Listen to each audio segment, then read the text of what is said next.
नमस्कार, मैं हूं मेघा चंदन। आप देख रहे हैं एपीसी वर्ल्ड न्यूज। शुरुआत करते हैं बिजनेस हिंदी बुलेटिन की हेडलाइन से। जम्मू श्रीनगर राष्ट्रीय राजमार्ग पर की मारूग टनल को जनता के लिए गया खोला। Union road transport and highways minister Nitin Gadkari ने दी जानकारी। नॉर्थ वेस्ट दिल्ली के बोरगढ़ इंडस्ट्रियल एरिया में 1 दशक बाद की जाएगी बुनियादी ढांचे की कमियों को देखने के लिए सलाहकार की नियुक्ति। के&आर रेलवे इंजीनियरिंग लिमिटेड ने नेपाल में विश्व की सबसे लंबी केबल कार परियोजना के लिए $500 मिलियन के समझौता ज्ञापन पर किए हस्ताक्षर। ब्रह्मपुत्र इंफ्रास्ट्रक्चर लिमिटेड को नए एपीसी के लिए अजमेर डिवीजन गति शक्ति नॉर्थ वेस्टर्न रेलवे से 98.57 करोड़ रुपए की परियोजना के लिए LOA हुआ प्राप्त। IIFCL ने सिविल एविएशन इंफ्रास्ट्रक्चर को बढ़ावा देने के लिए 8,800 करोड़ रुपए के लोन्स को किया सैंक्शन। पोर्ट्स क्राउन में गौतम अडानी के जीवन मुंद्रा को हुए 25 साल। अब खबरें विस्तार से। जम्मू कश्मीर में अधिकारियों ने 645 मीटर के सेगमेंट को जनता को समर्पित किया, जिसमें जम्मू कश्मीर राष्ट्रीय राजमार्ग के साथ 2 लेन मारूग टनल और एक पुल शामिल है, जिसे रामबन जिले में एक प्रमुख लैंडस्लाइड प्रोन एरिया से बाईपास किया जाएगा।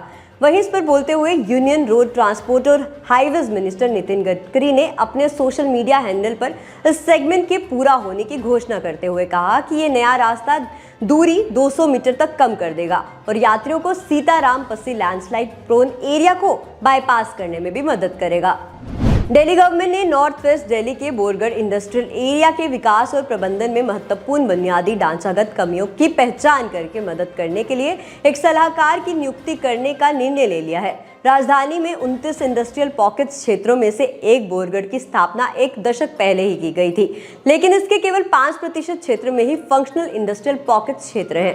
अधिकारियों ने कहा कि कंसल्टेंट न केवल ऐसी योजना का सुझाव देना होगा जो इकोनॉमिकली वायबल और टेक्निकली फिजिबल हो, बल्कि उसे इसके रखरखाव के लिए इस मॉडल की सलाह भी देनी होगी। जीटी करनाल रोड पर मध्य दिल्ली से लगभग 40 किलोमीटर की दूरी पर स्थित बोरगढ़ औद्योगिक क्षेत्र में बुनियादी ढांचागत विकास 2006 से 7 में शुरू हुआ और अधिकांश कार्य road, water and sewage network, electric substations, underground water, tubewell room, parking lots और यहां तक कि CNG पंप्स भी 2010 तक तैयार थे।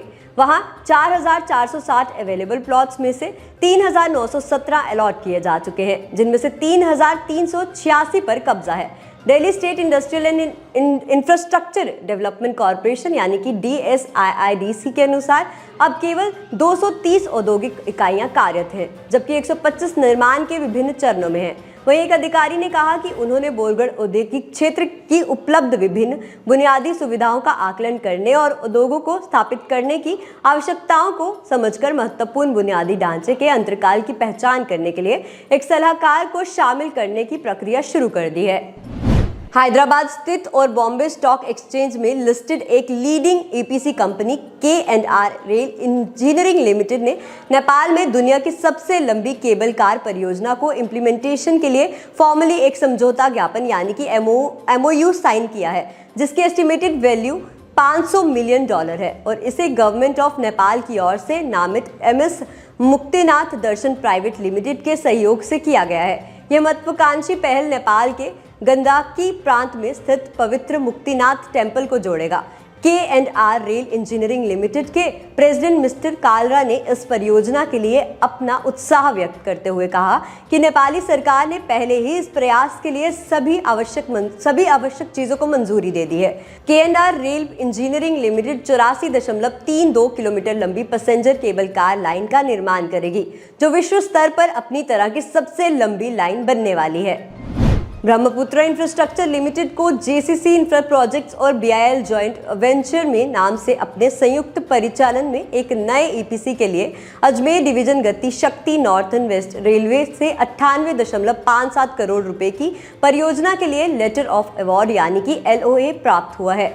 इस ऑर्डर में Beawar, Sojat road, Marwar junction, Someshwar, Malvi junction, Palana, Javiband, Pinwara, Vijaynagar, Bhilwara, Fatehnagar, Kapasan, Rana Pratap Nagar और डुंगारपुर और अमृत भारत स्टेशन स्कीम के तहत एंड टू एंड कनेक्टिविटी प्रदान करने के लिए आईआर ट्रैक्स पर 12 मीटर चौड़े फुट ओवरब्रिज का प्रावधान शामिल है। ब्रह्मपुत्र इंफ्रास्ट्रक्चर लिमिटेड एक बुनियादी ढांचा कंपनी है जो ईपीसी और रियल एस्टेट डेवलपमेंट बिजनेस में शामिल है और पुल, फ्लाईओवर, राजमार्ग, हाईवे अड्डे, भवन निर्माण और सुरंग परियोजनाओं और माइनिंग प्रोजेक्ट्स जैसे विभिन्न परियोजनाओं में संभालती है। कंपनी का मार्केट कैप 135.31 करोड़ है। आईआईएफसीएल के मैनेजिंग डायरेक्टर पीआर जयशंकर ने कहा कि India infrastructure finance company limited यानी कि आईआईएफसीएल देश में हवाई अड्डों और नागरिक उड़ान बुनियादी ढांचे में विकास के लिए 8,800 करोड़ रुपए के लोन सैंक्शन किए गए हैं। उन्होंने आगे कहा कि सरकार का देश में सिविल एविएशन सेक्टर को विकासगत करने का महत्वाकांक्षी लक्ष्य है और इस सपने को साकार करने के लिए भारी निवेश का भी आवश्यकता है। उन्होंने आगे कहा कि आईआईएफसीएल कंपनी भारत में हवाई अड्डों के प्रमुख फाइनेंसरों में से एक है और उसने लगभग 74,000 करोड़ रुपए के कुल परियोजना परिव्यय के साथ हवाई अड्डों का समर्थन किया है और आईआईएफसीएल देश के लगभग सभी प्रमुख हवाई अड्डों में मौजूद है।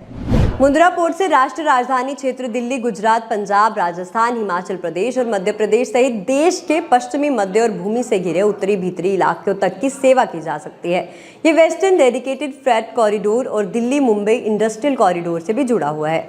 ऐतिहासिक रूप से भारतीय बंदरगाहों से उच्च क्षमता उद्योग द्वारा चिन्हित किया गया था, जो बर्थ के लिए जहाज़ों के विकसित प्रतीक्षा दिनों, उच्च जहाज मोड परिवर्तन, समय, आपूर्ति श्रृंखला एकीकरण और अनुपस्थिति की लागत और कार्गो दृश्यता पर इसके व्यापक प्रभाव में परिवर्तित हुआ था। आपको बता दें, जब MT अल्फा 2 7 अक्टूबर 1998 को माल उतारने के लिए मुंद्रा से रवाना हुआ था तो किसी ने कल्पना भी नहीं की होगी कि ये पोर्ट इतना बड़ा हो जाएगा और एक not so known businessman Gautam Adani के लिए भारत के सबसे बड़े पोर्ट ऑपरेटर के रूप में उभरने का लॉन्चिंग पैड बन जाएगा, क्योंकि मुंद्रा पोर्ट आज 25वां स्थान पर है और अब मात्रा के हिसाब से भारत का सबसे बड़ा कमर्शियल पोर्ट है, जिसने वित्त वर्ष 2014 में ये उपलब्धि हासिल की थी। ये 100 मिलियन टन MT कार्गो का संभालने वाला इंडिया का पहला कमर्शियल पोर्ट बन गया है और इसके बाद 150 मिलियन टन कार्गो को संभालने वाला पहला बंदरगाह बन गया है। बंदरगाह ने 264 मिलियन टन की क्षमता के मुकाबले 155.4 मिलियन टन कार्गो को संभालकर वित्त वर्ष 2013 को समाप्त किया। APC वर्ल्ड न्यूज़ के बिजनेस हिंदी बुलेटिन में फिलहाल इतना ही। आप देखते रहिए APC वर्ल्ड न्यूज़। नमस्कार।